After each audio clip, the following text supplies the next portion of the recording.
समजा महाराष्ट्रातल्या जनतांसाठी, महाराष्ट्रातल्या काळांसाठी, महाराष्ट्रातल्या भविष्यासाठी यूट्यूबला मी एवढ्या पोस्ट टाकल्या महाराष्ट्रातल्या तरुणांचं रक्त सळसळ करायसाठी.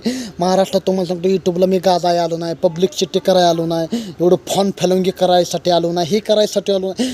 तुमच्यातलं तरुणांचं मला काहीतरी मार्ग करायचा आहे, तरुणातलं तुमच्यातलं काहीतरी रक्त मला सळसळ करायचं आहे.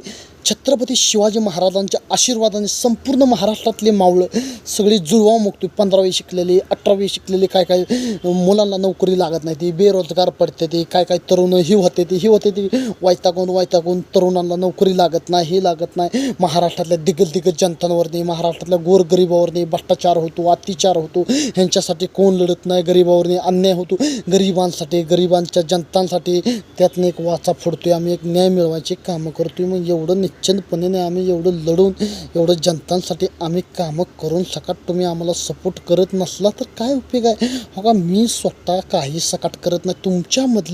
तुमच्या तरुणांचं आम्ही रक्त सळसळ करायला बघतो, काहीतरी उद्घाटन करायला बघतो, काहीतरी निर्माण करायला बघतोय. आता संपूर्ण तरुणाने तुम्ही ताकद लावली तर काहीतरी करू शकत आहे. मी माझ्या एकट्याच्या ताकदीनं काय होणार नाही. महाराष्ट्रातल्या जनताने, महाराष्ट्रातल्या सम्राटाने आपल्या गोरगरिबावरनी भ्रष्टाचार होतो, अत्याचार होतो, गरिबाला न्याय मिळत नाही, हे मिळत नाही. काय लोकांना वाटत असं यूट्यूबला चांगदेव जाधव फेमस व्हायला आलं आहे, ह्याला फेमस व्हायला आलं आहे, त्याला फेमस व्हायची काहीच गोष्ट नाही. जनतांमधली जे काय जनता भोळीबारी जनता आपला विश्वास ठेवून आणि निश्चितपणेनं निवडून देते आणि 5 वर्ष चांगलं कार्य व्हायला पाहिजे, मदत व्हायला. सरपंचाची बीडच्या खुलेआम त्यांची हत्या झाली, गाडीवर एवढं मारलं, एवढी हत्या झाली, हत्याचं कांडचं प्रकरण झालं, इतकं मारलं. त्या न्यायासाठी त्याची बिचाऱ्यांची पोरगी लढायला लागली, बायकोवर लढायला लागली, जरांगे पाटील लढायला लागलं, राजीनामा चालला धनंजय मुंडेचा. पण इतकं महाराष्ट्रातल्या राज्याचं इतकं राजकारण पेटले म्हणजे काय सांगा. गजकरण कसं असतं तसं गजकरण खाजवलं की तसं राजकारण पेटत चाललंय राज्याचं.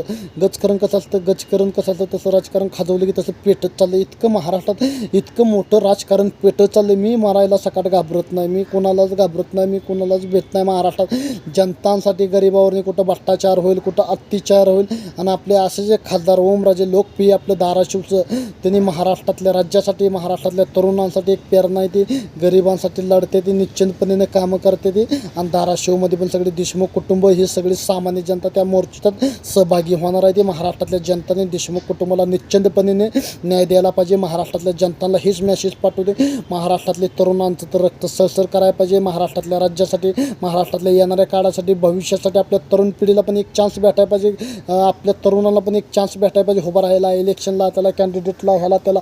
आपल्या तरुणाला पण एखादा चान्स भेटायला पाहिजे. महाराष्ट्रातल्या तुम्ही जनतांसाठी, महाराष्ट्रातल्या कानाकोपऱ्यासाठी लोकांनी पण ऐकायला पाहिजे. काय चुकलं तर मला माफ करा. जय हिंद, जय महाराष्ट्र. आजचं भाषण इथं थांबवतो. चुकलं तर माफ करा. जय हिंद, जय महाराष्ट्र.